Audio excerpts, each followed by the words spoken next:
Bonjour à tous. Bien écoutez, c'est un grand plaisir pour moi de vous retrouver encore.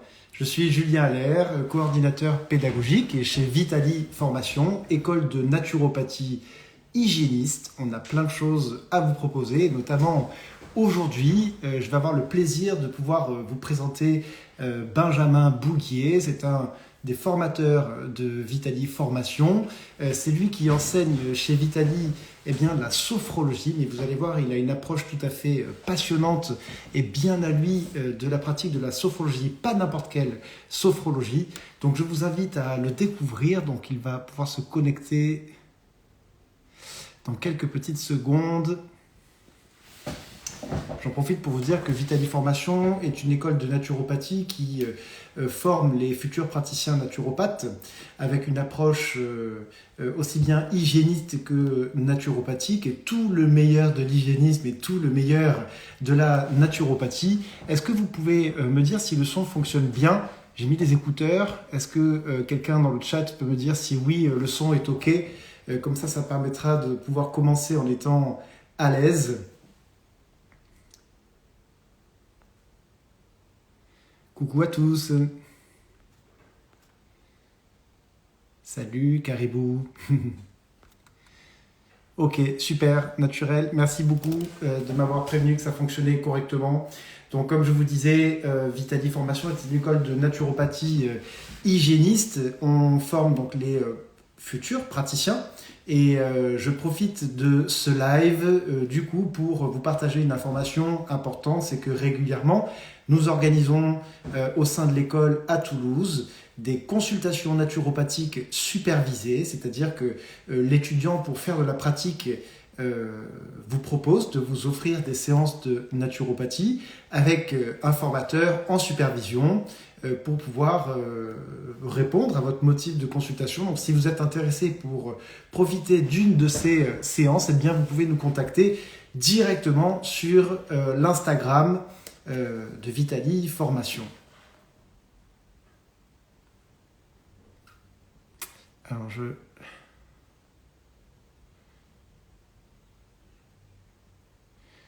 ne vois pas encore pour l'instant Benjamin connecté. Alors Benjamin, si tu es connecté, est-ce que tu peux faire une demande de participation?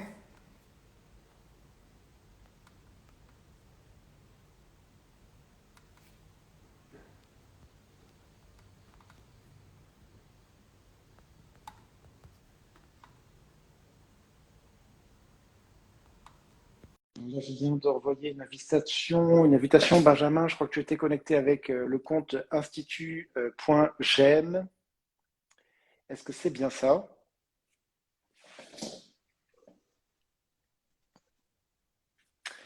Il semblerait.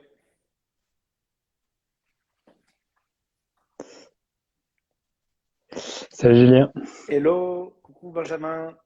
Je te ça va? voyais pas connecté parce que je cherchais ton nom en fait, mais j'avais oublié que tu te connectais avec l'Instagram de l'Institut GEM.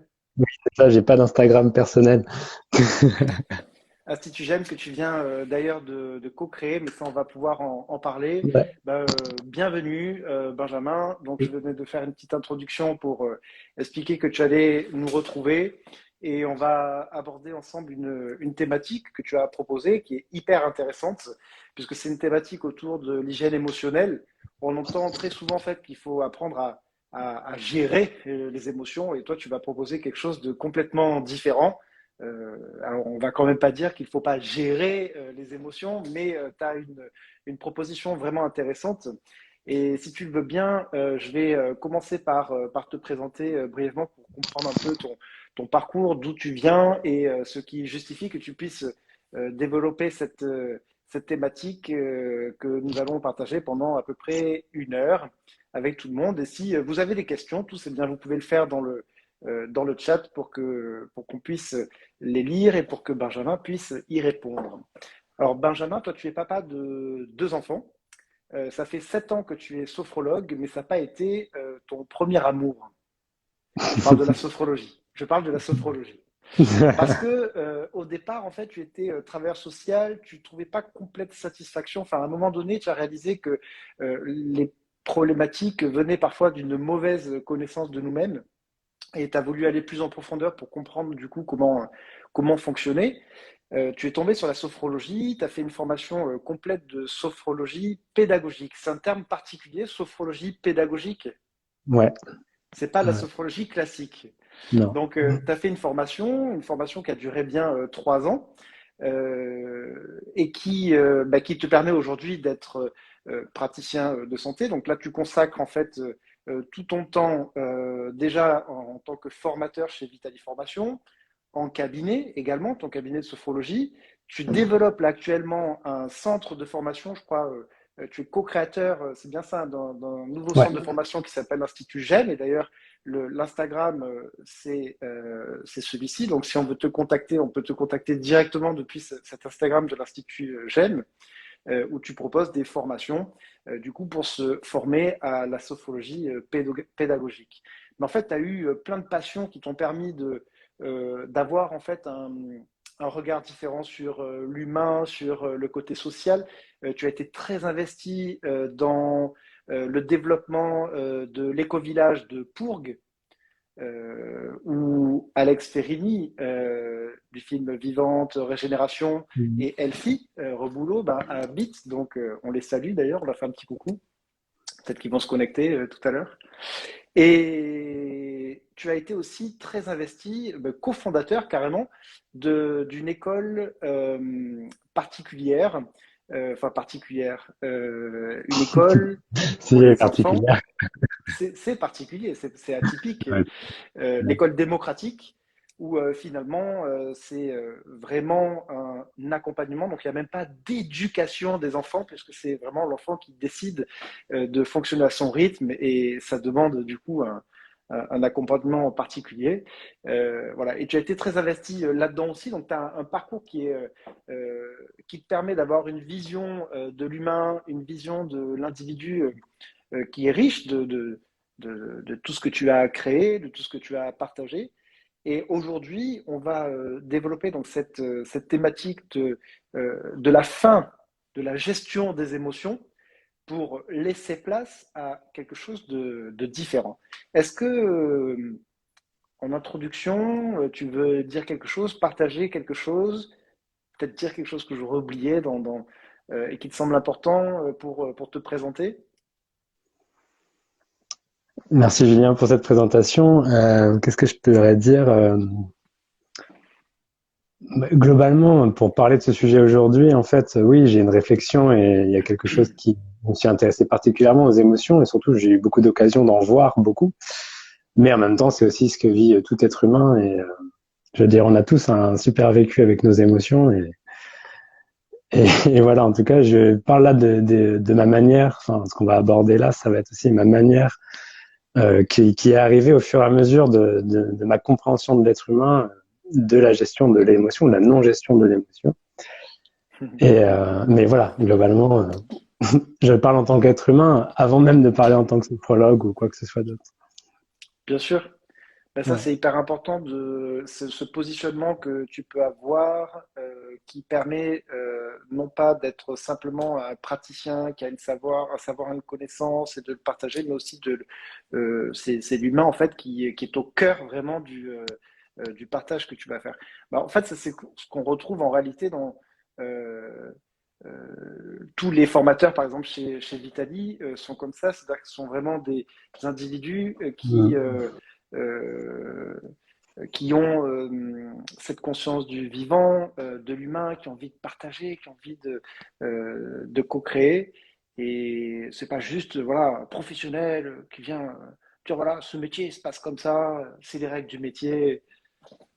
Ouais, c'est ça. Clairement, c'est aussi ça que j'aime bien chez Vitaly, c'est enfin, ce qui fait que je trouve qu'il nous relie tous, quoi.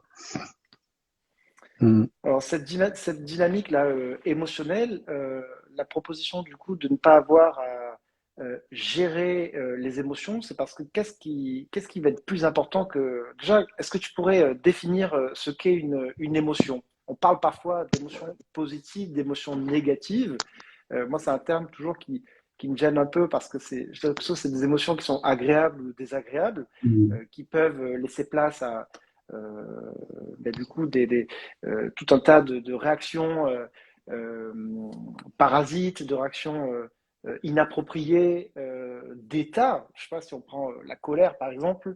Euh, Qu'est-ce que toi tu voulais parler d'une émotion en particulier? Il y en a une en particulier où on peut faire la colère par exemple? Non, j'ai pas d'émotion particulière, mais on peut parler de la colère tout le long, et ça va bien marcher. C'est un Ok. bon exemple, la colère. D'accord. Bon, je préviens aussi qu'on Ouais, s'est pas vraiment mis d'accord sur ce qu'on allait développer vraiment en profondeur dans la thématique pour laisser place vraiment aux échanges. ouais. Voilà. Et donc, si on parle de la colère, est-ce que tu pourrais définir la colère? Parce qu'il y a beaucoup de gens qui imaginent que la colère, c'est quand on casse tout, qu'on crie. Et c'est pas ça la colère en fait. Non. Enfin, si, ça peut faire ça. Mais déjà, pour parler d'émotion, il faut juste repartir à la base latine du mot qui est émotio et qui veut dire mis en mouvement, en mouvement. Hmm. Et, euh, et voilà, en fait, je pense que c'est un peu difficile de définir ce que c'est une émotion. Par contre, si on part juste du principe du mouvement, ouais, je trouve qu'on a un truc qui est cool, en fait.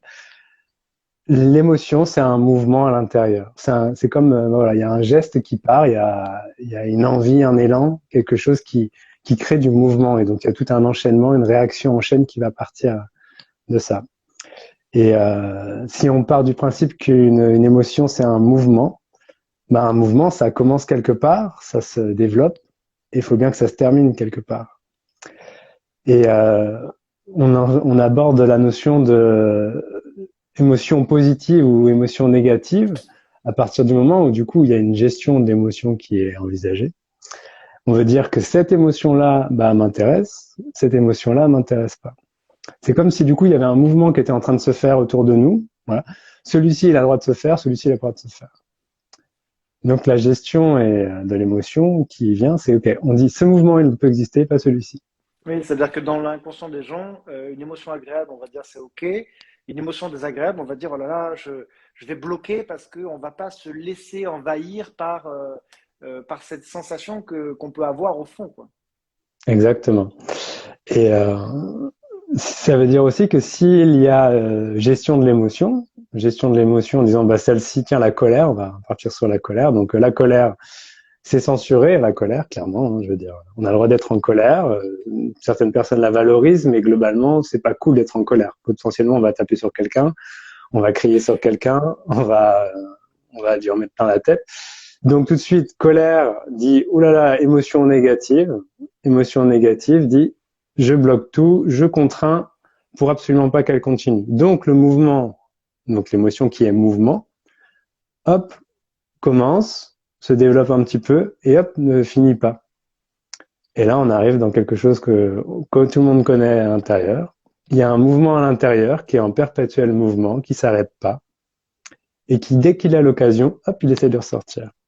Et donc, on se trouve plein de manières de... Voilà, il y a quelqu'un qui casse une assiette à côté, et là, tu te mets dans une colère noire qui n'a rien à voir avec une assiette, mais tout d'un coup, il y a une colère qui a besoin d'aller jusqu'au bout, qui a été bien comprimée, donc elle est noire, ta colère. Hmm. Alors qu'en fait, à la base, c'est juste qu'avant, il y avait quelque chose, il y a une colère qui a voulu être exprimée et qui n'a pas été exprimée. Et Bien qui sûr, n'avait rien à voir avec... donc la colère, c'est pas juste l'explosion quand nous-mêmes on a envie de casser le reste du service. Si on a vu, c'est ça. c'est pas ça, c'est tout le cheminement qui nous a mené à cette réaction-là. Moi, j'appelle ça Exactement. des réactions inappropriées.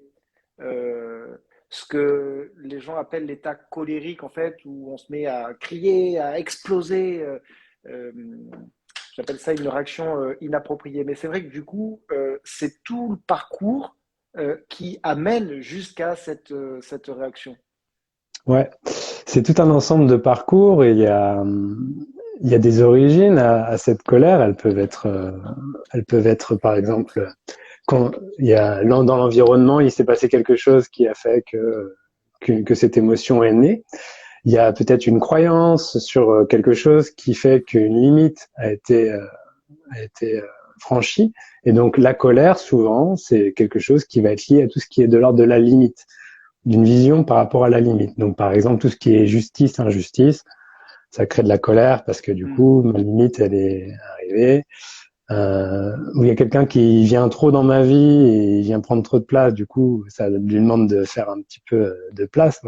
La colère, ça va être ça. Mais en soi, euh, c'est encore une manière de vouloir gérer l'émotion que de lui trouver une explication. Et c'est ça qui est assez intéressant dans la gestion de l'émotion, c'est-à-dire que notre volonté de compréhension quasi continue en fait de qu'est-ce qu'une émotion et tiens là je suis en colère et pourquoi je suis en colère et de chercher pourquoi, bah, c'est vouloir gérer l'émotion. Et pendant que je cherche l'émotion, que je suis en train d'essayer de comprendre, tiens, mais cette émotion, pourquoi je la vis, etc., qu'est-ce qu'elle me dit, c'est quoi mon besoin derrière, je dis pas que c'est mal de faire ça, hein. Je dis juste que bah, c'est une tentative de gestion de l'émotion. Et pendant ce temps-là, je suis pas vraiment encore en train de vivre mon émotion.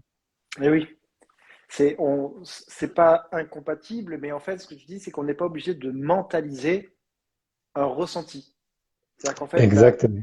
la colère, c'est ton émotion que tu ressens, au fond, le mal-être, la chaleur, enfin, ça peut, j'imagine, se manifester de différentes manières selon l'individu.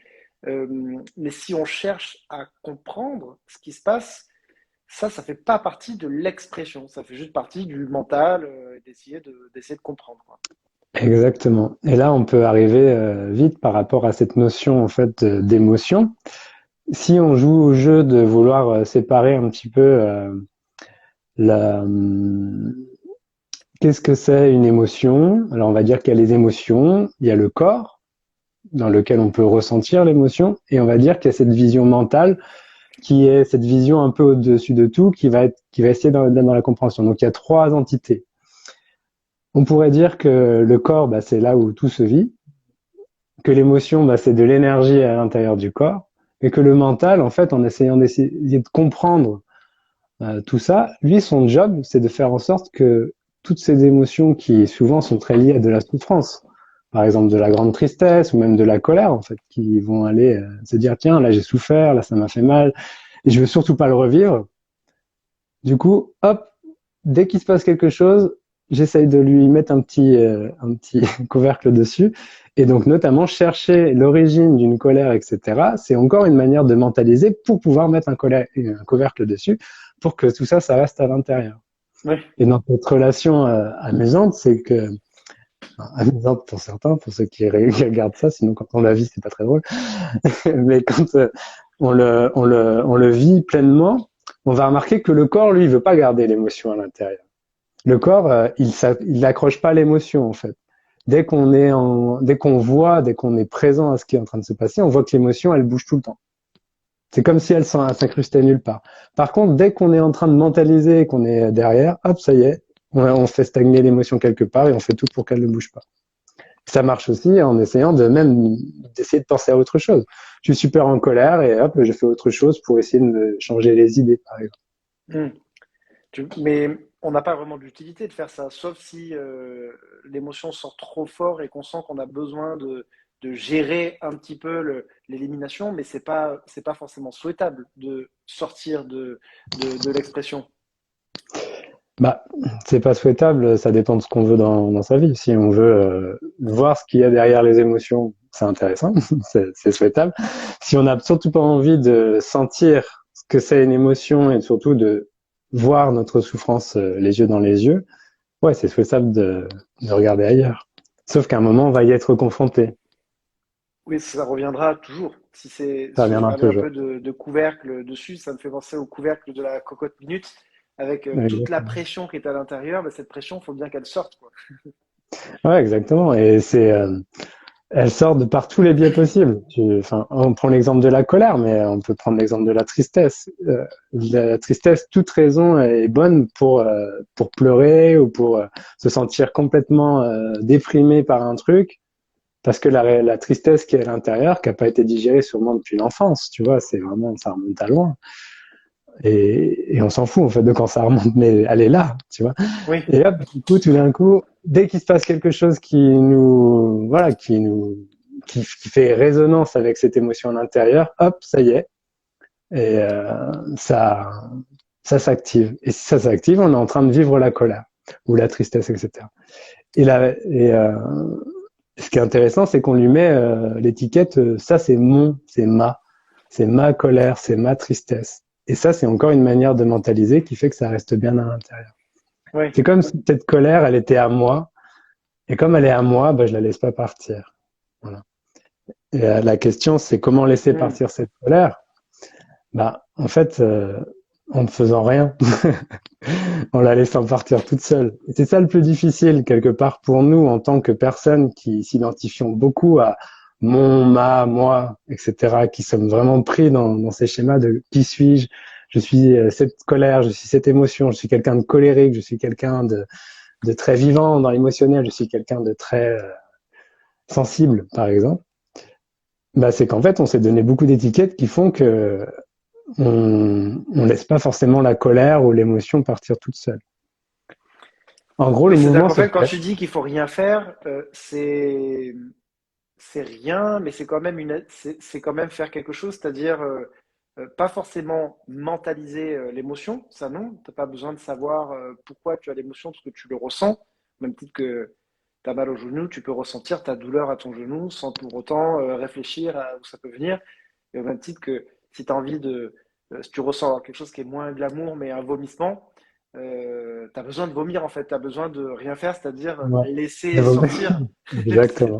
c'est une image qui est, Exactement. voilà, qui est peut-être moins sympathique, mais pourquoi pas éventuellement dire mais qu'est-ce que j'ai mangé qui fait que j'ai envie de vomir, mais l'urgence en fait c'est d'évacuer quoi, c'est ça que tu veux dire. Si tu veux Et, savoir ce qui se passe vraiment quoi. ouais, et c'est marrant parce que tu vois, notre mental est très conditionné pour chercher des raisons tout de suite.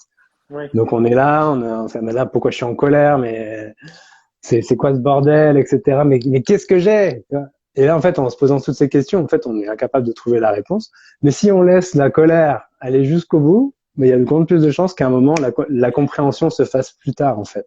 Mais c'est ce Ah, que mais disait ouais, quelqu'un c'était ça. dans le chat aussi en disant, attends, je retrouve le message. Souvent, elle dit souvent de chercher l'origine du colère, bah, ça m'énerve. Ah ouais, c'est clair, Alors, exactement. t'es énervé, t'essaies de comprendre pourquoi et tu te retrouves encore plus énervé. Ouais, ou c'est comme, par exemple, t'es super en colère, il y a quelqu'un qui dit calme-toi. Mais, ouais. Et c'est normal, tu vois. Moi, le premier, hein, je le dis à mes enfants, tu vois, Et calme-toi. Et j'allais là, je te le vois en parler train de justement dire, des enfants. mais ouais, et tu vois, tu dis calme-toi, et alors qu'en fait, il est en train de vivre une émotion qui a besoin d'aller jusqu'au bout. Et moi, je lui dis calme-toi. Calme-toi parce que ce que tu fais, c'est en train de me déranger, clairement, en fait. Ouais. En soi, une émotion me dérange parce que ça prend trop de place. Donc, en fait, je suis en train de le brider et je dis à son émotion, enfin, je dis à ce qui gère l'émotion, gère un peu ton émotion parce qu'en fait, ça me dérange. Hmm. Et en faisant ça, par exemple, si je dis ça à mon enfant, bah, c'est ce que je fais des fois. Et il y a un truc qui est ok. On apprend dès tout de suite à ne pas laisser l'émotion aller jusqu'au bout. Et ça commence à l'enfance. Alors que le bébé, Ouais. lui, aucun problème à aller laisser son émotion jusqu'au bout, quoi. Par toutes les manières, par le cri, par le geste, par tout simplement, en fait, même la succion avec la tétée, par exemple, pour les Mais, plus petits bébés. mais pour les bébés, pour les petits, c'est vrai qu'ils peuvent crier, etc. Mais déjà, inconsciemment, quand on veut les calmer, on les prend et on leur dit chut, chut. Ouais, carrément. Donc même s'ils parlent pas encore, pour nous Ouais, adultes, il y a quand même ce conditionnement de dire chut, calme-toi, alors que c'est pas forcément ce qu'il y a besoin de faire. C'est quand on a envie de vomir, on se dit pas chut, calme-toi. T'as envie ouais, de vomir, tu exactement. vomis. Et on le voit aussi en tant qu'adulte. Si quelqu'un te dit calme-toi et que là, t'as pas envie de te calmer, bah, tu vas juste lui dire non, mais attends, je vais me calmer, quoi.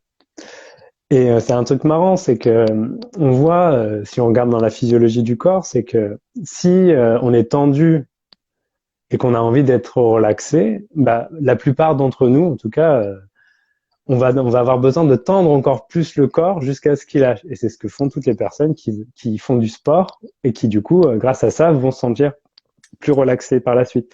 Hmm. Et c'est un truc marrant, mais tu vois, si tu contractes à fond ton bras et que tu vas jusqu'au bout de ta contraction, à un moment, bah, tu pourras plus le contracter. Il sera juste obligé de se détendre. Et ce Ouais. mouvement de la colère qui fait ça, au-delà, on va s'en sortir dans l'agressivité, etc.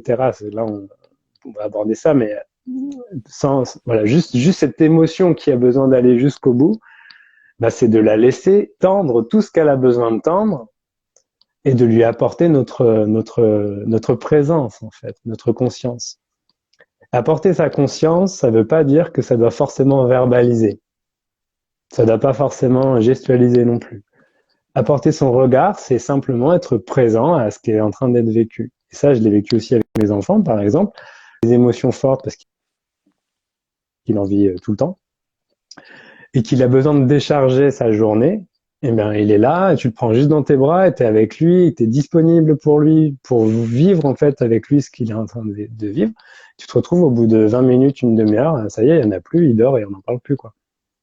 T'as eu besoin de rien lui dire, t'as eu besoin, voilà, et il a vécu son émotion, il n'y a pas d'émotion qui reste, quoi.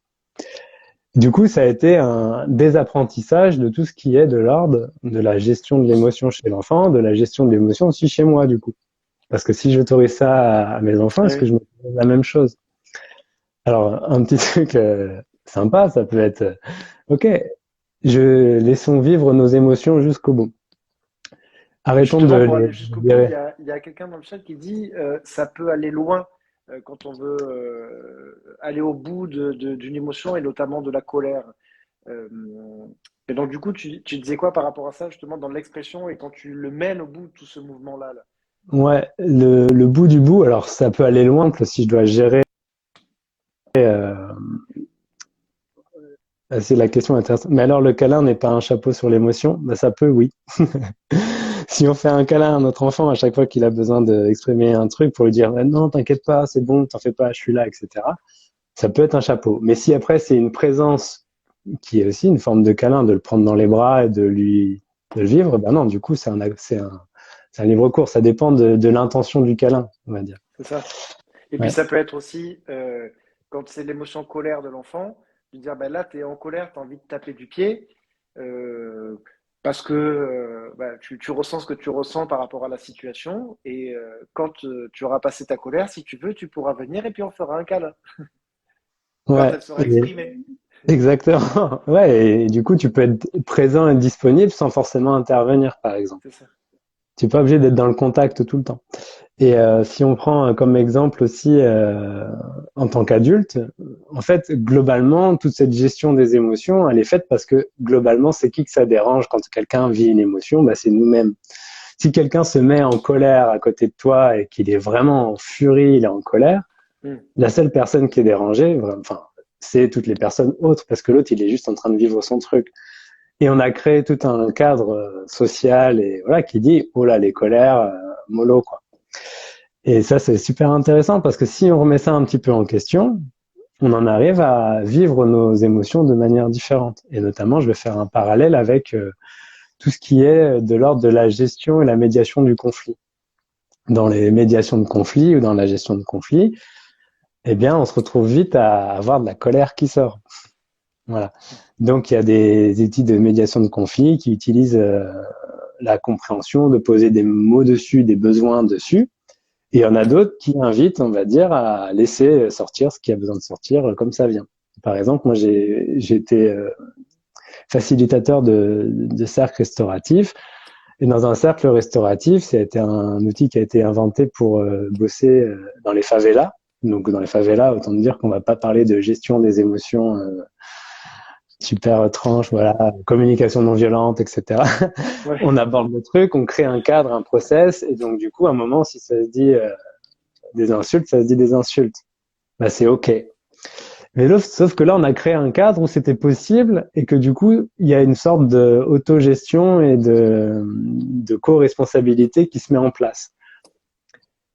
Et donc, la personne, elle peut exprimer sa colère de la manière qu'elle a besoin de l'exprimer sur le moment, mais du coup, c'est accueilli, c'est pris en compte et on n'est pas dans un truc où, oh non, non, surtout pas, faut pas que tu dises ça, oh non, non, oh là là, attention, Mm. là, oh, ah, voilà. Parce que ça, c'est ce qui se passe plus dans notre quotidien et du coup, qui fait que là, on a inventé la gestion des émotions pour qu'on ait les bonnes émotions au bon moment et au bon endroit. Et si chacun regarde à l'intérieur de soi, tout le monde a une expérience d'avoir eu une émotion qui arrivait et que c'était pas le bon moment ou c'était pas le bon endroit. Et qu'est-ce qu'il a fait? Mais il pète un câble. Soit il pète le câble, soit il dit rien et il l'engramme bien à l'intérieur. En fait, il faudrait que tout le monde soit éduqué au cercle restauratif pour avoir la possibilité de s'exprimer librement comme ça sort. Et puis, on a tous conscience que finalement, ce qui sort, ça sort dans un cadre finalement aussi de bienveillance et de partage. Et que le but, c'est que on puisse avancer collectivement, ensemble. Euh, mais quand on vit en société, qu'on travaille dans une entreprise avec des collaborateurs et tout ça, ben finalement, on doit parfois fermer sa gueule. On peut pas s'exprimer, on peut pas dire les choses comme on a Non. envie parce que c'est pas politiquement, enfin, on peut même pas dire politiquement. On va sortir ce mot-là. C'est même pas acceptable socialement et donc il faut trouver des espèces de compromis. On a Ouais, besoin de alors s'éduquer quand même à ça. ouais, il y a besoin de vivre dans la société dans laquelle on vit. Ça, c'est important de s'adapter à ça. Après, il y a adaptation et il y a compromis. Et voilà, c'est un mot fort, le compromis, parce que c'est quand on vient chercher le juste milieu entre deux visions. Et il se trouve parfois que notre manière de trouver des compromis, c'est surtout en fait de tout prendre sur nos épaules.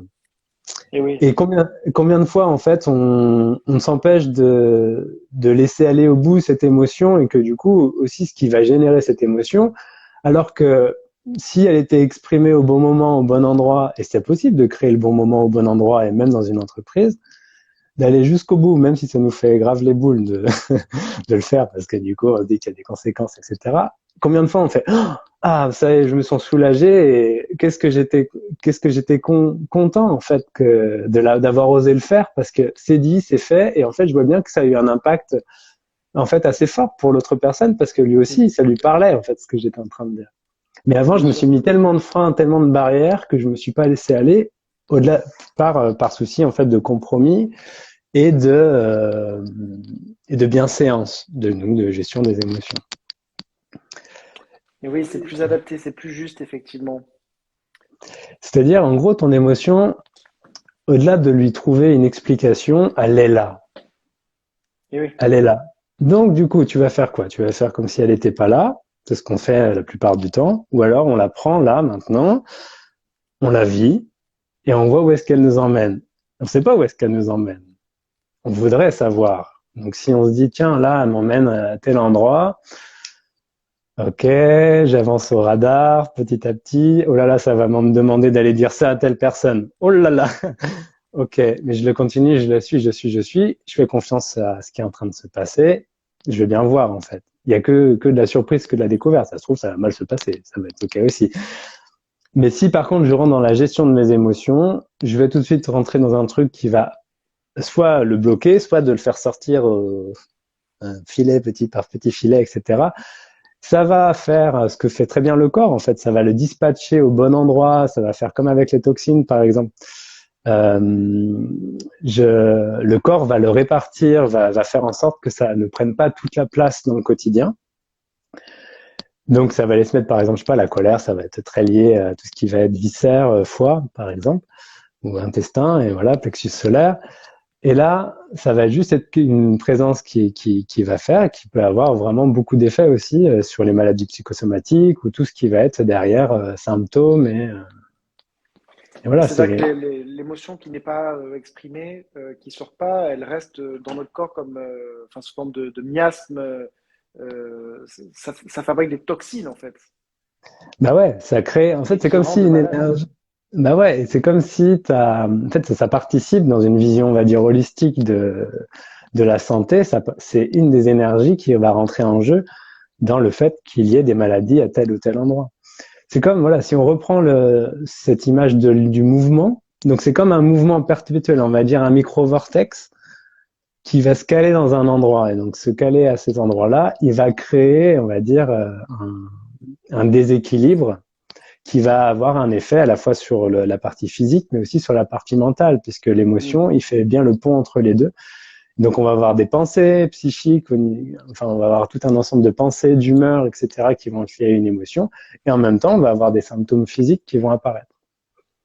Donc, par exemple, quand on aborde le soin par le corps, ou enfin, par le soin par, du coup, une dimension plus holistique, l'émotion, c'est forcément quelque chose qui va être abordé à un moment. ou toute personne qui reçoit tout thérapeute ou toute personne qui travaille avec de l'humain sait qu'il va devoir se confronter avec, d'ailleurs, du coup, dans nos familles ou n'importe où, on va devoir se confronter aux émotions ou à la non-expression des émotions des autres aussi. Oui, Donc voilà. Et du coup, c'est un bon exemple aussi, c'est que quand on gère trop nos émotions, bah en fait, on n'est pas c'est vraiment ça. vivant. On n'arrive pas on n'arrive même plus à la sortir, à les vivre correctement derrière. Et voilà. Si vraiment on maîtrise tout le temps, tout le temps. Exactement. Et on en oublie même on a plus cette capacité de ressentir et de vivre, à dire on va peut-être même tomber dans de la sensiblerie au lieu de la sensibilité. Ça veut dire cette capacité à ressentir ce qui est vivant à l'intérieur de nous à cet instant présent pour entrer dans un truc de sensiblerie où j'utilise tout et n'importe quoi pour pouvoir exprimer un trop plein d'émotions, par exemple. On va prendre un truc, le sport, par exemple, les compétitions de foot ou n'importe quoi. Si tu vas dans un stade, t'as juste un débordement émotionnel, quoi. Je veux dire, ta gueule, ça se met en colère, ça super en joie. Si ça a perdu, c'est une catastrophe, ou c'est formidable, etc. Voilà, on est des enfants qui jouent avec les émotions parce que tout est compressé, etc. Et que du coup, quand ça sort, mais d'une manière super forte. Et donc, on voit bien que tout le monde a envie de vivre ses émotions parce qu'on fait tout pour ça. On joue à des jeux, on va regarder du sport, on fait du sport, on se met dans des situations avec nos proches incommensurables pour pouvoir se mettre en colère. Voilà. Et donc, tout ça, ça contribue en fait à vivre nos émotions. À quel point acceptons-nous de la vivre vraiment? Et il y avait un petit commentaire qui disait, eh ouais, qu'est-ce que je fais? Enfin, voilà, en gros, c'est marrant de sortir ma colère quand j'ai 6 enfants. Et ouais, du coup, on a aussi des contextes dans lesquels c'est compliqué, en fait, de vivre son émotion. Mais tout ça, ça nécessite de s'approprier un peu, qu'est-ce que ça veut dire vivre l'émotion? Et vivre l'émotion, encore une fois, c'est pas forcément lui laisser la place pour que ça devienne quelque chose d'agressif ou pas. Mais en Oui, même temps, si c'est nécessaire que ça le soit sur le moment, bah pourquoi pas. Ça veut dire avec le regard, je veux dire, il y a toute une gamme. Mais si à un moment, par exemple, l'élan de colère nécessite de mettre une limite à quelqu'un parce que c'est nécessaire, de s'en empêcher, c'est déjà une grande violence envers soi-même et c'est aussi, du coup, de le faire au nom du quoi? D'une valeur, au nom de, c'est pas bien de se mettre en colère? hmm. Pourtant, on a tous C'est-à-dire qu'il vécu. faut, en réalité, il faut d'abord prendre conscience qu'une émotion, c'est un ressenti et que le ressenti, il existe et ça, on ne peut pas le nier. Que ce ressenti n'est pas forcément le reflet d'une réalité de ce que l'on croit que quelqu'un fait ou ne fait pas, qui nous met une colère, etc. Mais C'est on peut ça. très bien ressentir la chose et en fait, ce qui est sain, c'est de pouvoir dire, OK, là, je ne sais pas comment réagir, mais je me sens mal au fond, je ressens une colère. Je ne sais pas pourquoi, c'est juste ça, je ressens une colère. Et en même temps, ce qui peut peut-être apaiser les gens, c'est s'ils ont peur que la colère soit malvenue, c'est peut-être de dire ouais, là, je ressens une colère, mais ça n'a rien à voir avec toi ou j'en sais rien. En tout cas, juste, je sais que là, je me sens pas bien. J'ai tous cette vision. Ah, j'ai envie de vomir. Je dis pas que ce que tu m'as fait, c'était pas bon à manger. Ouais, carrément. Mais là, je me sens pas bien, j'ai envie de vomir. Voilà, je te partage ce que je ressens au fond, finalement. C'est vrai que quand on le voit sous cet aspect-là, c'est moins dramatique, en fait. Ouais, exactement. Euh, Dramatique, c'est exactement le mot. Moi, j'ai un terme que j'aime bien utiliser, mais je dis un peu provoque, mais on joue beaucoup à la drama queen. Drama queen. C'est vraiment, en gros, on en fait des tonnes avec nos émotions, etc. Et surtout avec les Hmm. émotions des autres. Et quand Oui, quelqu'un c'est-à-dire nous que exprime si une quelqu'un a une émotion, émotion forte, c'est ça que tu veux dire, et que ouais, nous, comment on peut, enfin, de pas le prendre pour nous, quoi. ouais, et on est éduqué à ça. Hein. Je dis pas, hein, quand je me prends la tête avec ma compagne, on se joue au boomerang. Hein. Je veux dire, c'est naturel. Hmm. Mais de pouvoir à un moment revenir à cette présence, ça permet de pas arrêter ce qui est en train de se vivre, mais de le vivre vraiment et donc de le vivre aussi d'une manière peut-être différente que de la réaction, réaction, réaction, réaction. Ok, je vois que je suis dans la réaction. Ok, je peux continuer à le vivre, mais je peux aussi prendre une sorte de recul par rapport à ça, ce que l'émotion, quand on est saisi par l'émotion, il n'y a plus de recul. Tout ça, c'est pas, là, c'est des mots, c'est de la théorie qu'on est en train de raconter. Et ça, la théorie, c'est du partage, c'est du ressenti, etc. Là, ce qui est important de sentir, c'est que par exemple, si je dis qu'est-ce que c'est vivre, c'est ma manière à moi d'exprimer ce que ça veut dire vivre, parce que j'ai un vécu par rapport à ça. C'est plutôt à chacun de pas essayer de comprendre ce que moi je suis en train de dire, mais qu'est-ce que ça veut dire pour soi là maintenant. Ok, et moi si je vis mon émotion, qu'est-ce que ça veut dire pour moi maintenant? Et de bien trouver sa propre manière de vivre. Et à quel moment je rentre dans la gestion de mon émotion et à quel moment je rentre dans le vécu de mon émotion. Et pour soi, ta manière de faire. Ça, c'est super important parce que sinon, ça fait encore des on doit faire ou tiens, il a dit ça, donc du coup, faut pas faire ci, faut pas faire ça. Mais ça, c'est encore de la mentalisation. Et quand on parle, on mentalise. Qu'est-ce que ça veut dire pour toi, là, tout de suite, maintenant? Qu'est-ce que c'est vivre mon émotion? Ouais. En fait, ce que ça me fait, la chose à laquelle je pense là, ce que j'étais en train de penser du coup à la mentalisation, parce que qu'est-ce qui se passe derrière une émotion? Derrière l'émotion, quand on l'exprime, bah, ça va mieux en fait, que ce soit une tristesse, on pleure, une colère, voilà, on exprime ce qu'il y a, euh, on laisse sortir le mouvement. Mais dans une relation de couple, par exemple, quand on a les deux individus là qui expriment leur colère et qui se renvoient la balle et l'un et l'autre en parlant plus ou moins fort et bien sûr qu'il y a cette expression qui est nécessaire, voilà, que cette pression puisse sortir, que ce mouvement puisse se faire. À un moment donné, il y a quand même une mentalisation. C'est ce que tu dis, c'est juste qu'il ne faut pas que la mentalisation prenne le dessus et que ça coupe l'expression émotionnelle. Mais ce que l'on voit derrière, c'est finalement, tiens, je ne me sens pas écouté. Et je vais avoir une action, enfin, je vais avoir une colère parce que je ne me sens pas écouté. Et puis finalement, à terme, une fois que l'émotion est sortie, qu'elle est exprimée, plutôt que de continuer à crier, c'est de dire calmement, en fait, j'ai l'impression que je me sens pas entendu parfois et pas écouté, et du coup, ça me crée des réactions comme ça, quoi. Mais c'est ça qu'on voit finalement derrière. Quand tu exprimes l'émotion et qu'elle est vraiment sortie, ça te permet de mieux comprendre ton positionnement. Enfin, là, je pensais vraiment à la colère, mais après, je sais pas si ça s'applique pour toutes les Si, ça émotions. marche pour tout. Par exemple, si t'es bardé de tristesse, comme beaucoup d'entre nous, eh bien, quand elle est sortie, tu fais oh là là. En fait, j'étais rempli de tristesse. Alors que là, tu t'en rends pas compte, mais ça se trouve, oh là, il y a un gros poids, mais on le sent pas, tu vois. Mais par contre, dès qu'il se passe quelque chose, voilà, il y a une peur, il y a un truc qui se passe au niveau des poumons, par exemple. Ça veut dire que la compréhension, tu vois, je vais faire une différence entre mentalisation et compréhension. La mentalisation, c'est quand on cherche un peu de manière compulsive à comprendre pour contrôler. Oui. Alors que Ça, la c'est la compréhension, mentalisation.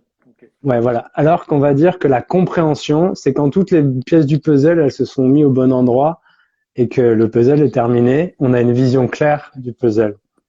Et c'est Et pour là, ça qu'on comprend. et on comprend. Donc, si on cherche à comprendre nos émotions, à se forcer à comprendre au moment où on les vit, déjà, c'est pas le bon moment parce que c'est pas fini. Donc, le puzzle, il est là et tu essayes absolument de voir ce que c'est, mais en fait, ça marche pas et donc ça t'énerve encore plus. Et donc, et en plus, tu t'empêches de vivre ce que tu as besoin de vivre parce que tu restes dans la tête. Si tu entres dans le vécu complet et que ça va jusqu'au bout, et ça peut prendre du temps d'aller jusqu'au bout, ça peut prendre des jours, peut-être. Pourquoi pas? Ça peut peut-être même prendre des mois, tu vois, d'aller jusqu'au bout d'un truc particulier, mais qu'à un moment, hop, tu fais, hop, compréhension. Il n'y a rien à faire, du coup, mais c'est devenu clair.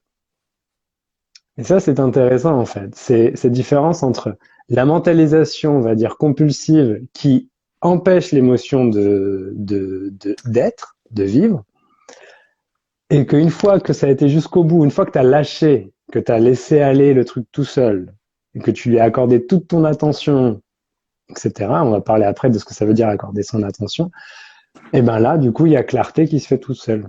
Tu n'as toujours rien eu à faire. Ça, c'est hyper important, cette nuance que tu partages là.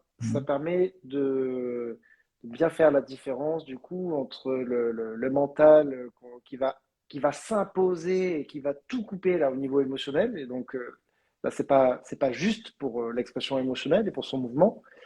Alors que quand on est juste avec l'émotion et qu'on la laisse sortir, ça fait du nettoyage et ça apparaît comme une évidence derrière, en fait. On n'a pas besoin de réfléchir pour comprendre, puisque la solution vient comme dans les méditations, comme quand tout d'un coup, on a un flash et on comprend, en fait, parce que c'est une vision qui est effectivement plus claire. Mais alors, tout Ouais. à l'heure, quand tu disais, ça peut prendre des heures, des jours, des semaines ou des mois, euh, qu'est-ce qui se passe quand les gens, par exemple, ressentent des émotions qu'ils n'arrivent pas à nommer, mais qui font que ils vont se mettre à pleurer en toutes circonstances. Je sais pas, il y a quelqu'un récemment qui me disait, moi, je suis hyper émotive, je suis capable de regarder Incroyable Talent et de pleurer pendant 2 heures. Ouais. Je dis, ok, Mais d'accord, ouais, c'est exactement ça. mais c'est quoi? C'est pas parce qu'on pleure que c'est de la tristesse et Non, c'est une euh, émotion qui sort. C'est un mécanisme, les larmes. C'est un mécanisme d'évacuation d'une émotion, en fait. À même titre que le rire.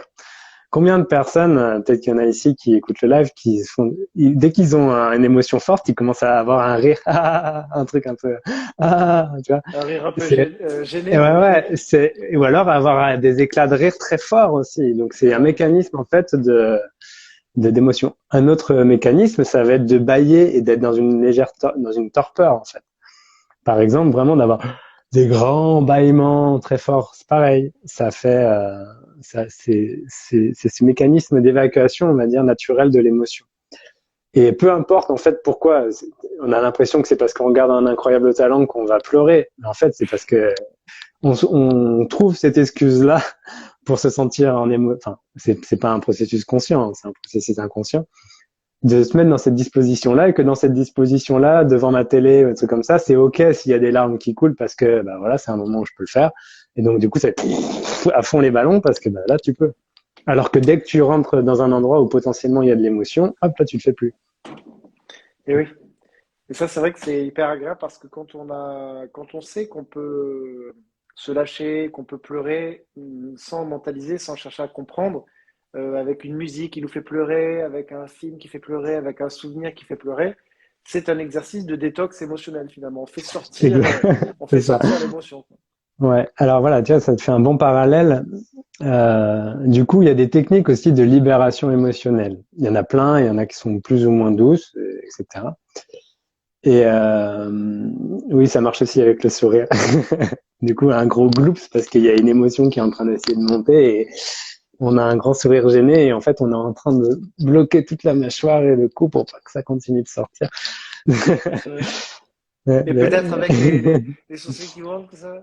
Ouais, et t'as un frémissement quelque part, et t'as glag, glag, glag, glag, glag, glag, dans tous les cas.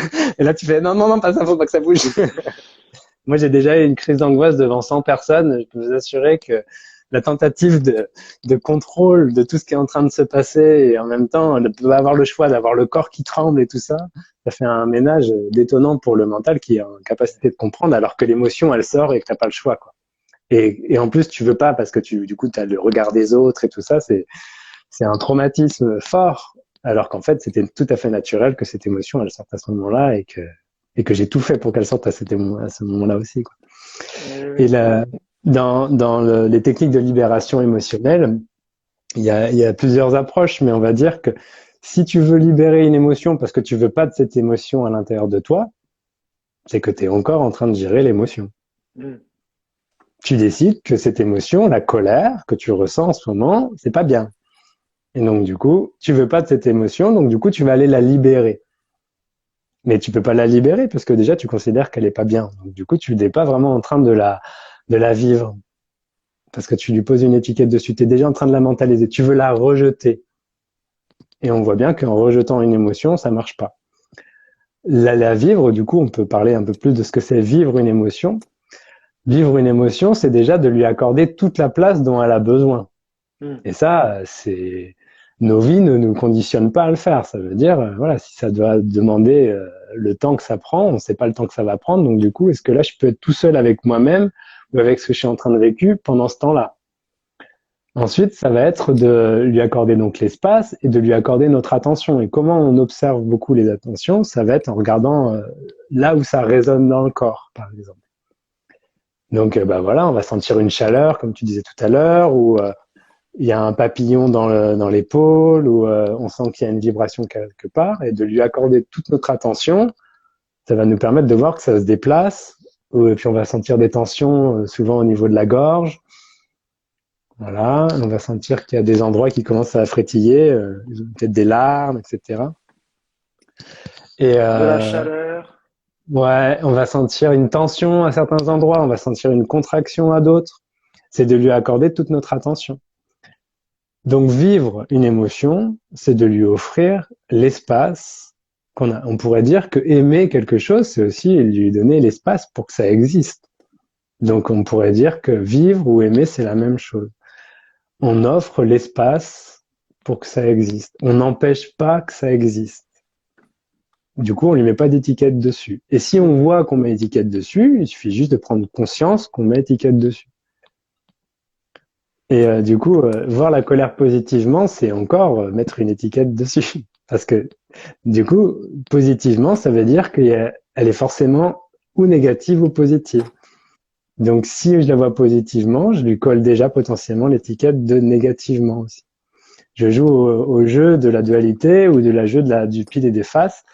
Donc comment en fait, au-delà de lui mettre l'étiquette positivement ou négativement, je lui mets pas d'étiquette du tout. Je la laisse être telle qu'elle est. Comme chez McDo, tu vois, chez McDo, j'y vais pas souvent, mais il paraît que leur pub c'est viens tel que tu es. Ben voilà, tu débarques tel que tu es. Il y a personne qui va te dire tiens ça c'est cool, ça c'est pas cool. Et c'est pas facile de voir ça à l'intérieur. Donc ça demande d'aller regarder vraiment, de dire tiens là il y a colère et d'aller observer tout ce qu'il y a comme étiquette qui est dessus. Tiens là je vais essayer de la vivre positivement, étiquette. Tiens je veux pas qu'elle soit là, étiquette, etc. Bah, Ouais. c'est pour ça que je ne dis pas positif et négatif, mais je les nomme quand même dans ce qu'elles sont dans le ressenti, c'est-à-dire les émotions agréables et les émotions désagréables. Parce que ça permet, je trouve, de mettre une étiquette, mais pas une étiquette sur, je sais pas, quand on ressent une joie, c'est une sensation qui va être agréable, où on se sent léger. Et quand on ressent une colère, il y a un feu qui peut ronger à l'intérieur. Donc c'est agréable, désagréable. Mais ça, c'est déjà des étiquettes, du coup, dans ta vision? Ouais, ouais, peut-être c'est des étiquettes qui sont moins bloquantes. Par exemple, tout dépend de notre capacité à nous mettre à vivre le désagréable.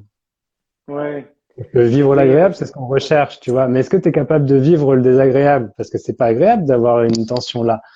Mais en même temps, c'est ce que tu es en train de vivre.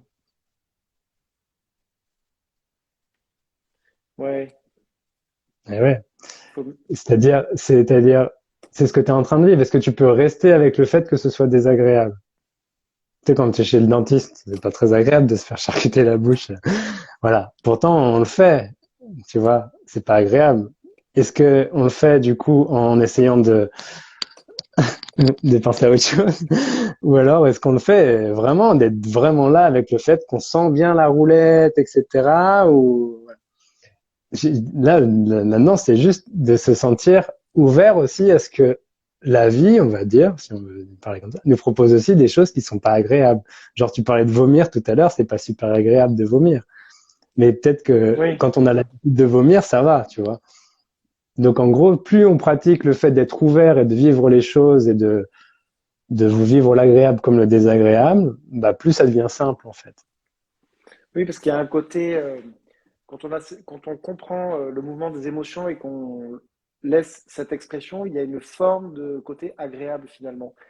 Ça me fait penser, tu sais à quoi un peu?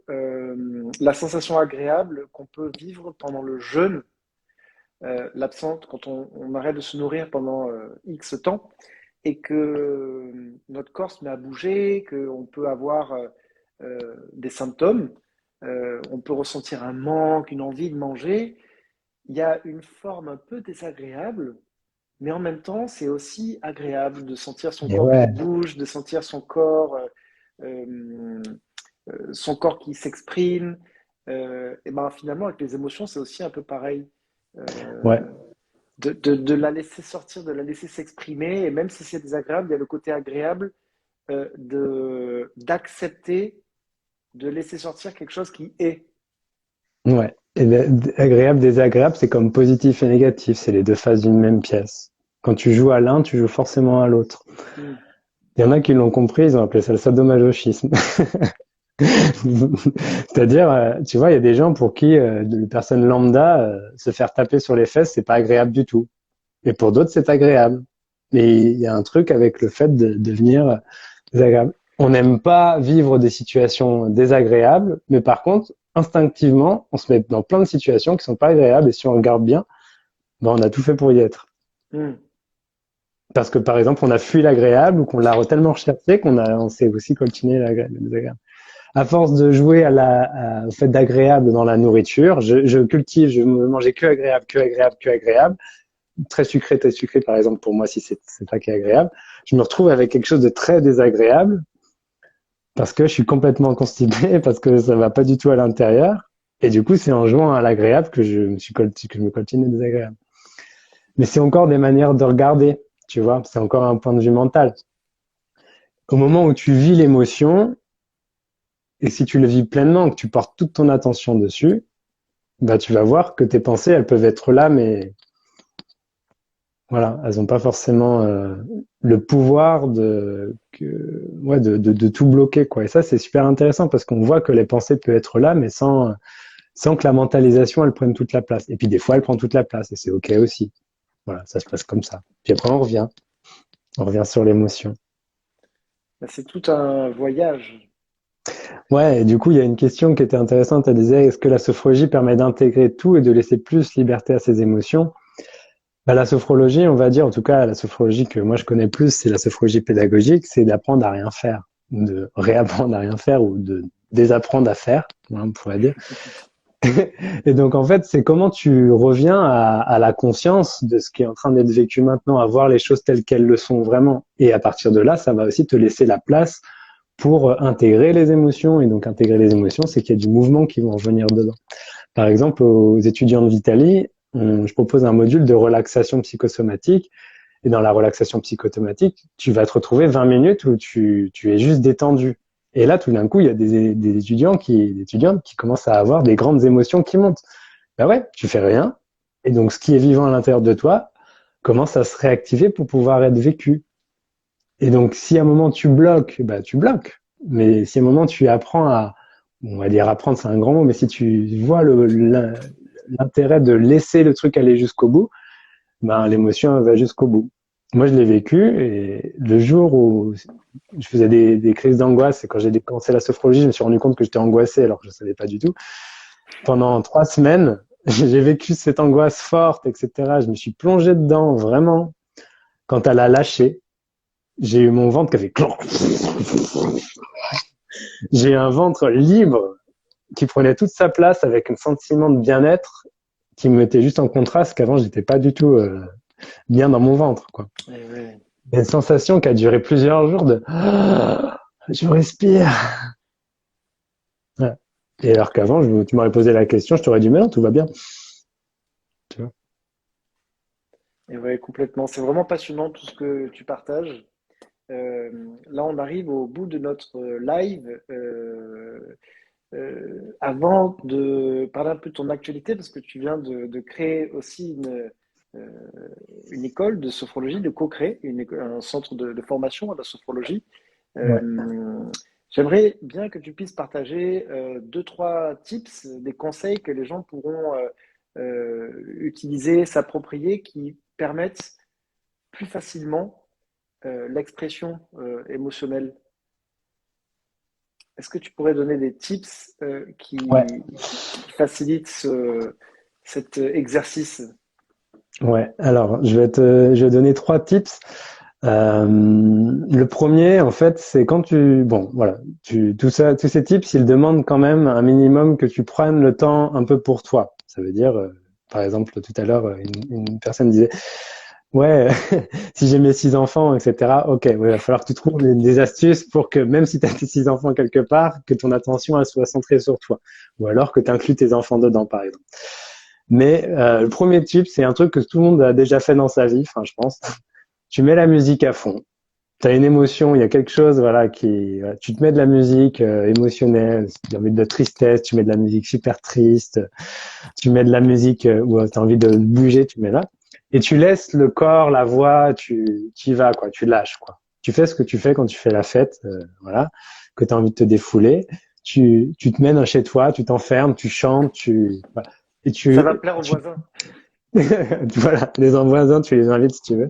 Mais en tout cas, tu te concentres sur toi, tu te crées le cocon nécessaire pour que si ton émotion elle a envie de s'exprimer, elle puisse s'exprimer. Et donc quand tu fais ça, tu fais pas tout ce que tu veux. Tu restes droit, en silence, tu as la musique et hop, tu sens que tu as envie de chanter, tu chantes. Tu sens que tu as envie de bouger, tu bouges. Et tu reviens à une sorte d'immobilité.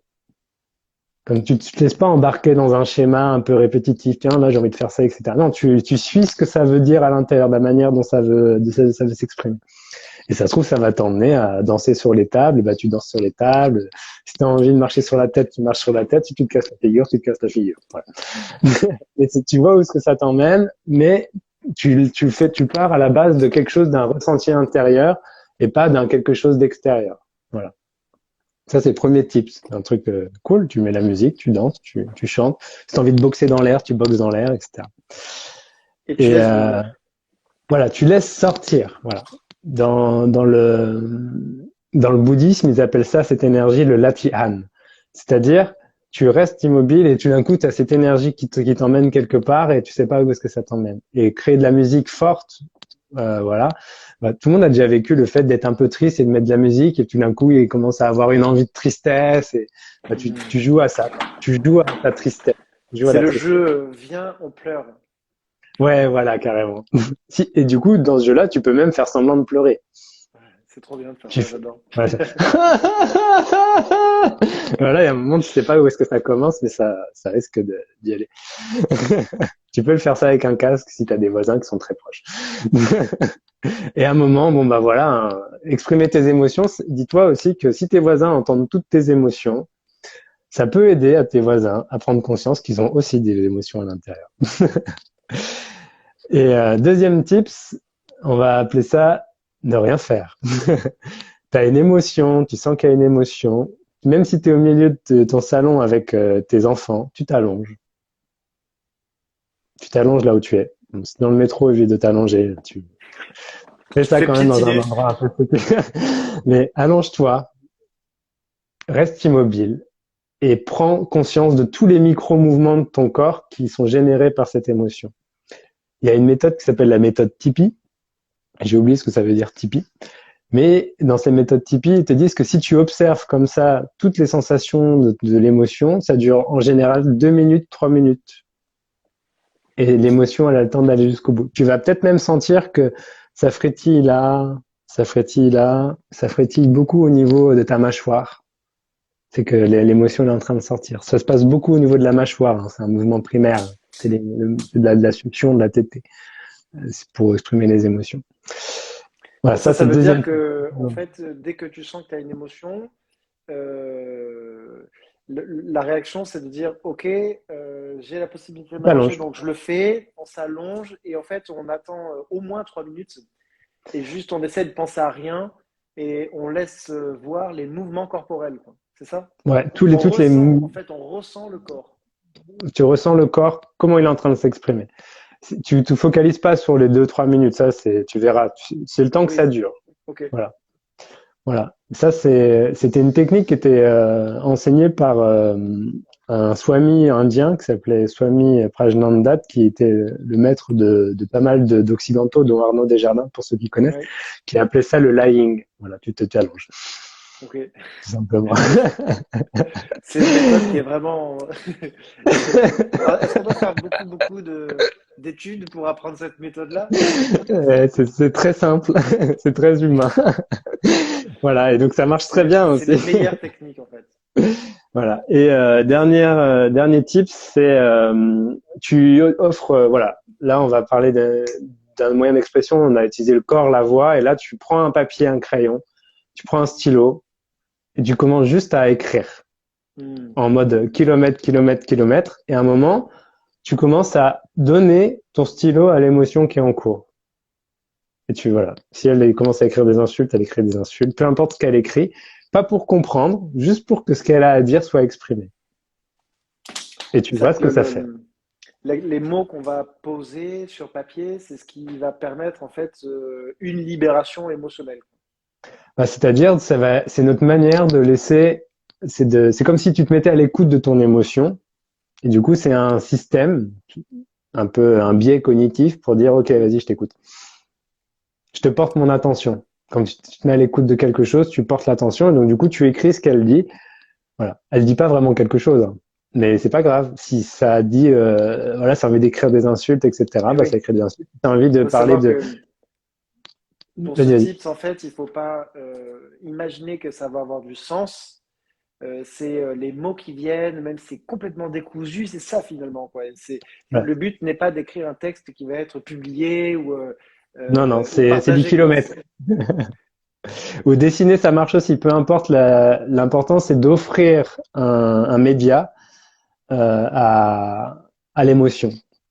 Et c'est de laisser, du coup, le corps faire, encore une fois, parce que c'est le corps qui écrit, et où c'est le corps qui bouge. Et s'il y a un mouvement de la main, et ben, ça y est, c'est parti, jusqu'à la fin. Et à la fin, une fois que tu as terminé ce truc-là, eh bien, tu le brûles ou tu le déchires. Parce que du coup, l'émotion, elle est sortie, ça ne t'appartenait pas, et ça ne t'appartient toujours pas, donc ça sert à rien de l'encadrer chez toi. pour faire cette impasse avec l'émotion. Donc, 3 tips. Le premier, tu laisses le corps et la voix faire avec de la musique, tu te crées un contexte. Deuxième tip, tu t'allonges et tu vis les micro-mouvements du corps, vraiment les ressentis. Troisième tip, tu offres à ton émotion un média, donc dessin, voilà, tu lui mets un crayon dans la main et tu le laisses écrire et dessiner au kilomètre et tu vois ce que ça te fait. Donc, dans les 3, ça nécessite quand même qu'à un moment, tu sois avec toi-même. Peu importe s'il y a des gens autour, tu es quand même avec toi-même. Si t'es seul, c'est plus propice. Voilà. Et ça demande forcément que tu y accordes du temps à l'émotion. Donc tu lui offres de l'émotion. Donc ça peut pas être en train de faire autre chose. C'est ça ou regarder un film. Voilà. C'est trop bien à pratiquer. Est-ce qu'on peut dire sans Ouais. modération? Sans modération, autant que c'est nécessaire. Et si c'est 10 fois par jour, c'est 10 fois par jour. N'aie pas peur, si c'est 10 fois par jour, ça veut pas dire Ça que ce sera sera tout le peut-être temps 10 pas. fois par jour. Ouais. Et ouais. Et au contraire, si c'est 10 fois par jour et que c'est nécessaire, bah, estime-toi content parce que ça veut dire que ça sort. Mm. Peu importe ce qui sort, mais ça sort. Génial. Je te remercie pour tous tes partages. Je vois avec les messages que les gens sont très intéressés par cette profondeur et que ça doit faire beaucoup de bien aux gens. Ce sont des conseils que tu partages eh bien, chez Vitali, puisque tu consacres une partie de ton temps, du coup, à la formation, à de la sophrologie chez Ouais. Vitali. Et tu as une actualité aussi parce que tu viens de monter un centre de formation dans la région de... Dans quelle région d'ailleurs? Eh bien, en Ariège, dans le sud de Toulouse. Enfin, ça va être surtout le sud, mais enfin, ça va peut-être être national plus tard, mais en tout cas, pour l'instant, ça se passe en Ariège. Donc, c'est en fait en étant chez Vitali que j'ai pris goût à une certaine pratique de la formation, vu qu'on pouvait un peu aussi faire comme on voulait. Et du coup, je me suis dit, bon, bah voilà, là, c'est le moment, j'ai envie d'aller plus loin encore que ce que je peux faire là dans un module de découverte chez Vitali, donc d'aller vraiment loin avec des personnes qui sont là pour ça. Et donc, on a cofondé un institut avec des amis d'exploration intérieure qui va proposer plein de choses et pas que de la sophrologie. Mais on s'est dit que pour lancer ça, on allait offrir un cursus de sophrologie pédagogique qui va durer 2 ans. Et on commence par proposer le premier module, qui est le module aussi que je propose à Vitali, mais en plus complet, à tout le monde, sachant que ce premier module, ça s'adresse même à des personnes qui n'ont pas envie de faire tout un cursus complet de 2 ans. En fait, c'est un module de 6 mois pour entrer dans la maîtrise de sa propre relaxation. Voilà, la relaxation psychosomatique. Et c'est aussi une formation professionnelle pour ceux qui le veulent.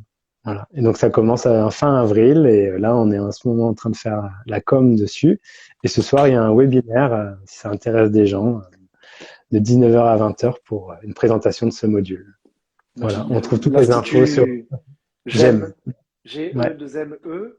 Bon, là, ouais, évidemment, puisque le canal c'est Instagram, du coup, on te retrouve sur ce canal-là. c'est ça. Ouais, voilà. Et après, il y a les Et infos sur le compte Instagram, c'est ça qu'on dit. ouais, dans la bio. Dans la bio, ouais, c'est ça. Pour l'instant, Il t'es y pas a trop toutes les habitué infos. encore à ces outils-là. Non, je connais pas trop Instagram. Eh Je ben, découvre. C'est la première fois que je fais un live sur Instagram. eh ben, c'est parfait, tu t'en es bien sorti. Merci. Et j'espère que ce ne sera pas le premier, pas le dernier, je veux dire. Ça marche. Il y en aura d'autres sur d'autres thématiques. Bon. Ouais, ouais, y a pas de souci. Ben, je te remercie, Benjamin. Je te souhaite une belle route. Merci pour tous tes partages. Et j'en Ouais, profite du coup de la fin de ce live pour vous annoncer à tous hein, que l'école Vitali Formation, qui forme donc les futurs naturopathes avec une approche aussi hygiéniste, de l'hygiénisme contemporain qui prend vraiment en considération les corps subtils, et on vient de le montrer avec Benjamin, qu'on propose voilà, très régulièrement des consultations naturopathiques supervisées pour que les étudiants puissent faire de la pratique. Et on a plein de dates là en ce moment à vous proposer sur Toulouse. Donc si vous avez envie de participer, vous pouvez nous laisser un message sur le compte Vitali, cette fois-ci le compte Instagram de Vitali. Hein. N'allez pas envoyer des messages à Benjamin pour les consultations naturopathiques supervisées. C'est pas sa responsabilité, il est très non. occupé. Donc, vous envoyez un petit message sur le compte de Vitali et comme ça, on pourra vous proposer des consultations naturopathiques pour répondre à vos motifs de consultation, pour vous accompagner sur les chemins de la santé naturelle et holistique et multiple. Eh bien, merci à tous Merci, merci, merci. À et à bientôt. très bientôt. Bye bye. Ciao.